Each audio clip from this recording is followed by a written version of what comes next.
with you a video tutorial on how to do the sew and flip and quilt as you go method. So what we're going to be creating today is a placemat. And this placemat is 13 inches by 18 inches. And what you're going to need to do it is one 13 by 18 piece for the back. And then there's a 13 by 18 piece of binding.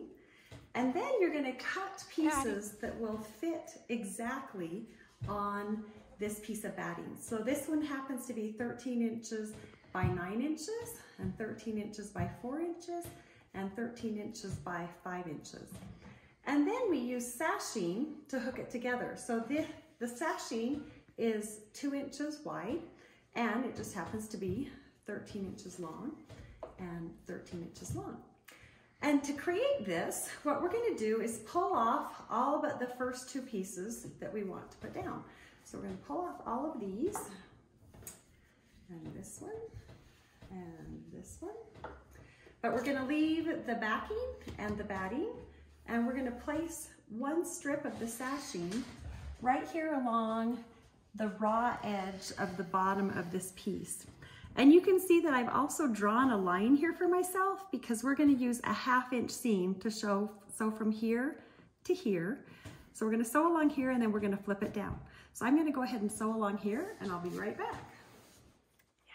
Okay, so now here we are at the ironing board. So you can see that I stitched from here to here on my line.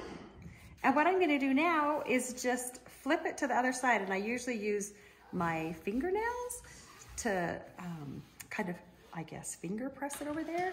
But then I also like to use an iron to press it down so that it's really nice and flat. So now I've stitched one piece of sashing on, and we'll go back over to the machine.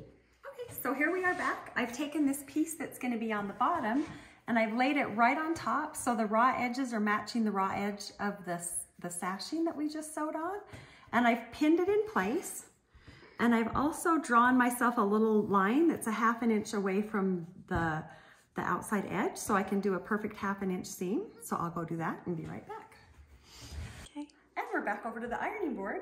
So we sewed right along that line, and now we're just going to flip this one, and we're going to finger press it down. And then we'll iron that back down. And okay, we're back over here by the sewing machine again. So I've taken the other piece of sashing, and I have laid it along the raw edge here. And again, I've drawn a line that is a 1/2 inch away, and I'm going to go ahead and stitch on this line. And what I have found, or I just found, is that maybe you should stitch just slightly inside of this line so that it really will be a 1/2 inch seam. Because in theory, if you have a 2 inch piece of sashing and you have a 1/2 inch seam on one side and a 1/2 inch seam on another side, 1 inch will be taken up with the seam allowances, and there should be 1 inch left here in this 1 inch left here in the center. So we'll go ahead and stitch that and be right back.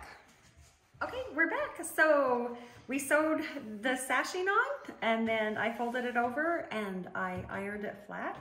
And now I'm going to take my last piece, and just something you need to be aware of if you're using a fabric with a nap, like this one where you can read the words, and this one where you have the little maybe caribous. You'll want to make sure that you have the piece the way you want it. Sometimes I'm not paying attention, and this will be reading this way and this one. So just make sure that you have the nap going the way you want it to go on all of them. So then you're just going to line these up right here, and then I'm going to pin that in place. Actually, I'm going to draw myself a little line on that piece as well, pin it in place, and then I'll sew it, and I'll be right back. I'm back. So this time we sewed right here along this line, and then we folded this one over and pressed it this direction. And the next thing I did was took it over to my cutting mat, and I squared it all up so that it was nice and square.